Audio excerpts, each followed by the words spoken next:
नमस्कार दोस्तों।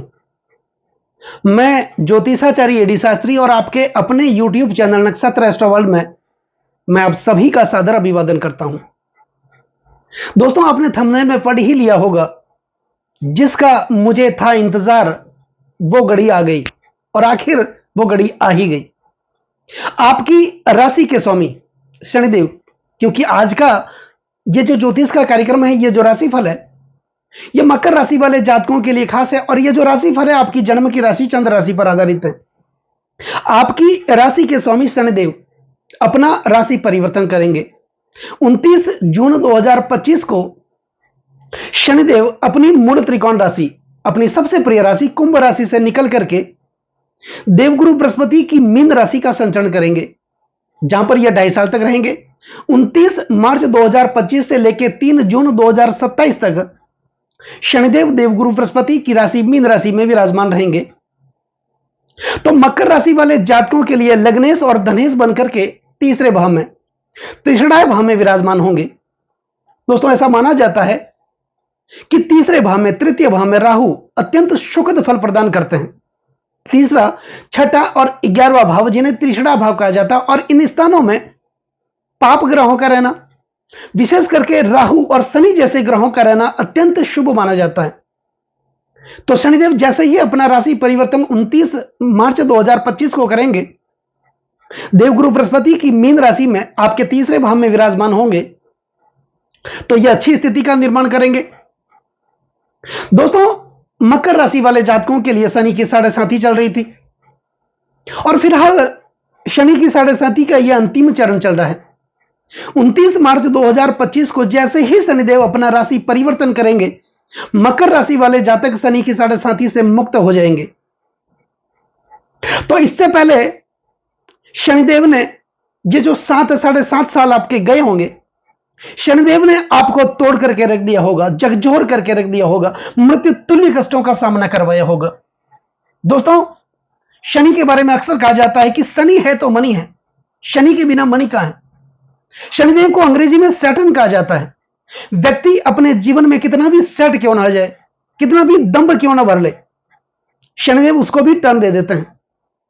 शनिदेव कर्म के कारक हैं, न्याय के देवता हैं, कर्म फलदाता इन्हें कहा जाता है। कलयुग का न्यायाधीश है शनिदेव। हमारे कर्मों का लेखा जोखा शनिदेव अपने पास रखते हैं। शनिदेव की गति सबसे मंद मानी जाती है, धीमी चाल चलते हैं। ये एक राशि में 2.5 साल तक रुकते हैं।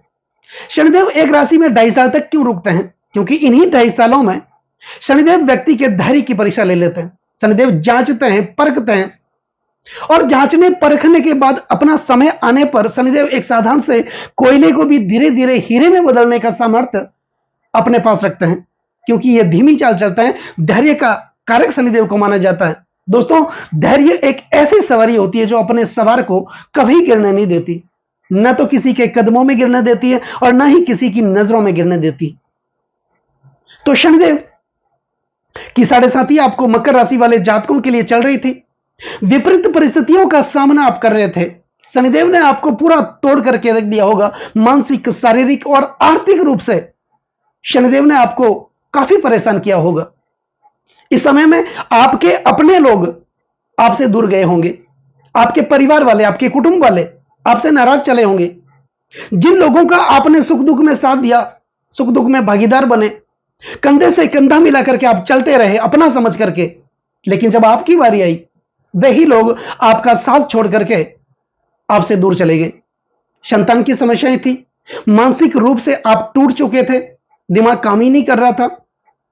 जीवन में पैसे तो आ ही रहे थे, लेकिन उस पैसों की जो बचत होनी चाहिए थी वो भी नहीं हो रही थी। इससे पहले आपके पास जो भी जमा पूंजी थी, आपने कर कसर करके जो भी जमा पूंजी आपने इकट्ठी की थी, एक ही झटके में वो धन सारा चला गया, बर्बाद हो गया। जहां भी आपने पैसे लगाए, जहां भी आपने अपने पैसों का, अपने धन का निवेश किया, चाहे वो पैसा आपने प्रॉपर्टी में लगाया, बच्चों के एजुकेशन में लगाया, बच्चों के विवाह में लगाया, मकान बनाने में लगाया, उस पैसों का अच्छा रिटर्न आपको कभी वापस मिला ही नहीं। वो पैसा आपका फंसता ही चला गया। अपने लोग आपको फंसाते ही चले गए। आपने जिन लोगों का विश्वास किया, जिन लोगों की मदद की, उन लोगों ने ही आपको फंसाया। विपरीत परिस्थितियों का सामना आप कर रहे थे, जैसे जैसे आप जीवन में आगे बढ़ने की कोशिश कर रहे थे, वैसे वैसे पीछे चले जा रहे थे। 10 कदम आगे बढ़ रहे थे तो 20 कदम वापस पीछे चले जा रहे थे। 20 कदम आगे बढ़ रहे थे तो 40 कदम वापस पीछे चले जा रहे थे। पैसा आ तो रहा था, लेकिन उस पैसों की बचत नहीं हो रही थी। 5 रुपए आप कमाने की कोशिश कर रहे थे, बचाने की कोशिश कर रहे थे। 10 रुपए का कर्जा आपके लिए तैयार खड़ा था। हॉस्पिटल के खर्चे बने हुए थे, कोर्ट कचहरियों के चक्कर काट रहे थे, दाम्पत्य जीवन में अलगाव बना हुआ था, पति पत्नी में तनाव चल रहा था।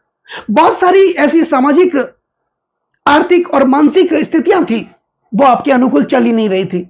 आप टूट ही चुके थे। एक समय तो आपको ऐसा भी लगा होगा कि ये दुनिया मेरे लिए बनी नहीं, क्योंकि शनिदेव की जब साढ़े साथी आती है तो यही तो करती है। शनि की साढ़े साथी क्यों आती है हमारे जीवन में? दुनियादारी का अनुभव दिखाने के लिए कि इस दुनिया में कौन अपने हैं और कौन पराए हैं, कौन हमारी मदद कर सकता है, कौन हमारी मदद नहीं कर सकता है, कौन हमें विचलित कर सकता है, कौन हमसे दूर जा सकता है और कौन हमारे साथ छल कपट कर सकता है। यह सब दिखाने के लिए ही तो शनिदेव की साढ़े साथी हमारे जीवन में प्रवेश करती है। दोस्तों, एक व्यक्ति के जीवन में शनि की साढ़े साथी कितनी बार आ सकती है? ज्यादा से ज्यादा 3 बार आ सकती है। जब प्रथम साढ़े साथी शनिदेव की आती है तो उसका प्रभाव हमारे माता पिता पर पड़ता है, क्योंकि प्रथम साढ़े साथी बचपन में आती है। और ऐसा कहा जाता है कि शनि की साढ़े साथी जब आती हैं और जब हम बचपन में होते हैं, हमारे घर की जिम्मेदारी हमारे ऊपर नहीं होती है, जब हम जिम्मेदारी घर की लेते ही नहीं है, तो शनि की साढ़े साथी का प्रभाव हमारे ऊपर नहीं होता। फिर ये शनि की साढ़े साथी का प्रभाव हमारे माता पिता पर होता है। जिनको भी शनि की साढ़े साथी, प्रथम साढ़े साथी चल रही थी, उनके लिए उनके माता पिता के जीवन में मृत्युतुल्य कष्टों का सामना उनके माता पिता ने किया होगा। द्वितीय साढ़े साथी हमारी युवावस्था में आती है, और जब द्वितीय साढ़े साथी आती है उसका सीधा प्रभाव हमारे परिवार पर पड़ता है, हमारी आर्थिक स्थिति पर पड़ता है। और तीसरी जब साढ़े साथी आती है उसका सीधा प्रभाव, क्योंकि यह वृद्धावस्था में आती है, और उसका सीधा प्रभाव हमारे स्वास्थ्य पर पड़ता है। तो जिन व्यक्तियों की शनि की साढ़े साथी का ये तीसरा जो मकर राशि वाले जातकों के लिए चल रहा है और तीसरी बार साढ़े साथी आई है, तो उनके स्वास्थ्य में बहुत सारी परेशानियां शनिदेव ने दी होगी। लेकिन आपके लिए खुशी की बात तो यह है, मकर राशि वाले जातकों के लिए, कि आप शनि की साढ़े साथी से मुक्त होने वाले हैं। लेकिन फिलहाल आज से जैसे ये वीडियो बन रहा है, तो 7-8 महीने क्या करेंगे शनिदेव आपके लिए? दोस्तों, शनि की साढ़े साथी जाते जाते शनिदेव अच्छे लगते हैं। अंतिम चरण भी चल रहा है, तो अंतिम चरण में जाते जाते शनिदेव आपको खुशियों का अंबार देकर के जाएंगे। बहुत बड़ी अनुकूल परिस्थितियों का निर्माण करके जाएंगे शनिदेव। आपको बहुत बड़ा इनाम देके रहेंगे। जितना शनिदेव ने आपको तड़पाया होगा, कष्ट दिया होगा, मृत्यु तुल्य कष्ट दिया होगा, दबाया होगा, तपाया होगा, गिराया होगा, लेकिन ये जाते जाते शनिदेव आपको मालामाल करके जाएंगे। और वैसे भी जब शनि की साढ़े साथी से आप मुक्त हो जाएंगे मकर राशि वाले जातक, तो फिर कहना ही क्या, ये गोल्डन समय की शुरुआत होगी आपके लिए। यूं समझ लो, आपने जो वृक्ष लगाया था, जो बीज आपने बोया था, वो बीज विशाल वृक्ष बनकर के आपके लिए फल देने के लिए तैयार खड़ा है। आप ऐसा समझ सकते हैं। दोस्तों, शनिदेव जब अपना राशि परिवर्तन करेंगे 29 मार्च 2025 को, यह मीन राशि में, देवगुरु बृहस्पति की राशि में, आपके तीसरे भाव में आएंगे। वहां पर राहु पहले से ही विराजमान है। राहु का शनिदेव के साथ मित्रवत संबंध भी माना जाता है, और यह भी कहा जाता है कि राहु के गुरु माने जाते हैं शनिदेव। हालांकि इनकी जो युति होगी कुछ समय के लिए होगी, क्योंकि राहु भी अपना राशि परिवर्तन करेंगे। मई 2025 को राहु अपना राशि परिवर्तन करेंगे और आपके तीसरे भाव से निकल करके आपके द्वितीय भाव, धन, कुटुंब और वाणिज्य के भाव में चले जाएंगे। और वहां पर 18 महीने, मई 2025 से दिसंबर 2026 तक राहु आपके द्वितीय भाव में विराजमान रहेंगे। दोस्तों, ऐसा कहा जाता है कि राहु जब द्वितीय भाव में विराजमान होते हैं, धन, कुटुंब और वाणी के भाव में विराजमान होते हैं, और द्वितीय भाव के स्वामी अगर शुभ ग्रहों से दृष्ट होते हैं, तो राहु बलवान माने जाते हैं। उस स्थिति में राहु व्यक्ति के जीवन में अचानक से घटनाओं को गठित करने का काम करते हैं, जीवन को बदल करके रख देते हैं। बहुत बड़ा इनाम दे करके जाते हैं शनिदेव और राहु, क्योंकि राहु रंग से राजा बना देते हैं और राजा से रंग भी बना देते हैं। लगने से शनि के मित्र भी हैं। तो शनिदेव जब आपके तीसरे भाव में विराजमान रहेंगे, इससे पहले तो राहु की युति रहेगी 2-3 महीने तक, लेकिन शनिदेव आपके तीसरे भाव में 2.5 साल तक विराजमान रहेंगे और राहु आपके द्वितीय भाव में विराजमान रहेंगे दिसंबर 2026 तक। तो आपकी धन की दृष्टि से स्थितियां बहुत मजबूत करेंगे। जो धन आपके जीवन में रुका हुआ था वो धन फिर से आने लगेगा। धन आपका फंसा हुआ था, चाहे प्रॉपर्टी में फंसा हो रहा, जहां भी आपने अपने धन का निवेश किया था, जो धन आपका फंसा हुआ था उसका अच्छा रिटर्न वापस देखने को मिलेगा। आपकी वाणी में एक अलग प्रकार का निखार देखने को मिलेगा और आप अपनी वाणी कुशलता के कारण कठिन से कठिन परिस्थितियों को भी अपने नियंत्रण में कर लेंगे। आपकी आर्थिक स्थिति अच्छी होगी, आय के नए नए स्रोत आपके लिए विकसित होंगे, इनकम के नए नए स्रोत आपके लिए बनेंगे। जो इनकम रुकी हुई थी वो फिर से बढ़नी शुरू हो जाएगी। लेकिन इसके बाद दिसंबर 2026 के बाद राहु फिर से 18 महीनों के बाद अपना राशि परिवर्तन करेंगे और लग्न भाव में आएंगे, जो कि 2028 तक आपके मकर राशि वाले जातकों के आपके लग्न भाव में विराजमान रहेंगे। तो यहां पर आपको थोड़ा सा ध्यान रखने की जरूरत होगी। क्या? आपके चरित्र को लेकर, आपके स्वभाव को लेकर, आपकी वाणी को लेकर यहां ध्यान रखने की जरूरत होगी, क्योंकि अपने ही लोग आपको मीठा बोलकर आपको फंसाने की कोशिश करेंगे। किसी स्त्री से आपको दूर रहना होगा, गलत लोगों का संगत से आपको बचना होगा, गलत आचरण से बचना होगा, गलत स्वभाव से बचना होगा, गलत खान पान से बचना होगा। यह ध्यान आपको रखना होगा जब राहु आपके लग्न भाव में जून 2028 तक विराजमान रहेंगे। लेकिन फिर भी राहु जब आपके लग्न भाव में विराजमान रहेंगे तो राहु से संबंधित कुछ उपाय करने की जरूरत होगी। राहु की कृपा को प्राप्त करने की जरूरत होगी। तो राहु का कुछ उपाय करिएगा उस समय। लेकिन शनिदेव राशि परिवर्तन करके मीन राशि में आएंगे, मकर राशि वाले जातकों के तीसरे भाव में, त्रिषणाय भाव में आएंगे। यहां पर आपके आत्मविश्वास में वृद्धि करेंगे, आपके साहस में वृद्धि करेंगे, आपके कॉन्फिडेंस में वृद्धि करेंगे। इससे पहले आपके आत्मविश्वास का जो आत्मविश्वास जो डिगा हुआ था, काम करने का मन ही नहीं कर रहा था, आलस्य चल रहा था। जब एक व्यक्ति के जीवन में लगातार विपरीत परिस्थितियों का सामना एक व्यक्ति कर रहा होता है, उस समय क्या होता है? आदमी टूट जाता है, मानसिक दृष्टि से टूट जाता है, निर्णय लेने की शक्ति खत्म हो जाती है और हम हमारे फैसलों से ही हमारा भविष्य खराब कर देते हैं। और ये अचानक से हो जाता है, फैसले भी गलत ले लेते हैं, अचानक से ले लेते हैं, बिना सोचे समझे हम फैसला ले लेते हैं, क्योंकि शनि की 7.5 में शनि यही तो करवाते हैं। तो हमारे फैसलों के कारण ही तो हम पीछे रहे हैं। जो पैसा हमारा फंसा है, परिवार वाले दूर हुए हैं, अपने लोग नाराज बने हैं, कोर्ट कचहरियों का हम चक्कर काट रहे, तो हमारे फैसलों के कारण ही काट रहे थे। लेकिन इस प्रकार की विपरीत परिस्थितियों का सामना करते हुए भी शनिदेव जब अपना राशि परिवर्तन करेंगे, आपके तीसरे भाव में आएंगे, आपके कॉन्फिडेंस में वृद्धि करेंगे, आपके आत्मविश्वास में वृद्धि करेंगे। आप लोगों के साथ जुड़ेंगे, ज्यादा से ज्यादा लोगों के साथ जुड़ेंगे, वार्तालाप करेंगे, मिलेंगे, और यहां पर कोई ना कोई भागीदार, कोई ना कोई पार्टनर भी आपको मिलेगा, और ऐसा व्यक्ति भी मिलेगा जो आपकी हौसला अफजाई करेगा, आपको आगे बढ़ने के लिए प्रेरित करेगा। अब शनिदेव आपके तीसरे भाव में विराजमान रहेंगे 29 मार्च 2025 से लेकर 3 जून 2027 तक तीसरे भाव में रहेंगे। और शनिदेव के पास 3 दृष्टियां हैं दोस्तों। शनिदेव जिस भाव में विराजमान होते हैं उस भाव से तीसरे भाव में दृष्टि करते हैं, सप्तम भाव में दृष्टि करते हैं और दसम भाव में दृष्टि करते हैं। सप्तम भाव में तो हर कोई ग्रह दृष्टि करते ही है, क्योंकि सप्तम भाव जो होता है पति पत्नी का भाव माना जाता है और हमारी निजी प्रॉपर्टी का भाव माना जाता है। और हर व्यक्ति अपनी पत्नी की और अपनी निजी प्रॉपर्टी की सुरक्षा देख रेख स्वयं करता है, इसलिए सब ग्रहों को यह दायित्व दिया गया है अपने से सप्तम भाव को देखने के लिए। लेकिन शनिदेव को और 2 महत्वपूर्ण दृष्टियां दी गई हैं, तीसरी दृष्टि और दसम दृष्टि।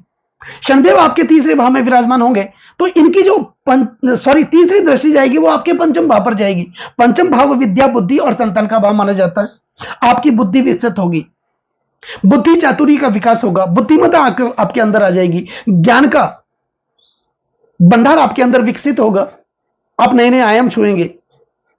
जब शनिदेव की तीसरी दृष्टि आपके पंचम भाव पर होगी, पंचम भाव प्रणय संबंधों का भाव माना जाता है। किसी के साथ आपका प्रेम भी हो सकता है, या फिर पहले से आप प्रेम संबंध में बंधे हुए हैं, जुड़े हुए हैं, तो फिर वो प्रेम शादी में बदल सकता है। उसके बाद पंचम भाव जो होता है वो संचित कर्म का भाव माना जाता है।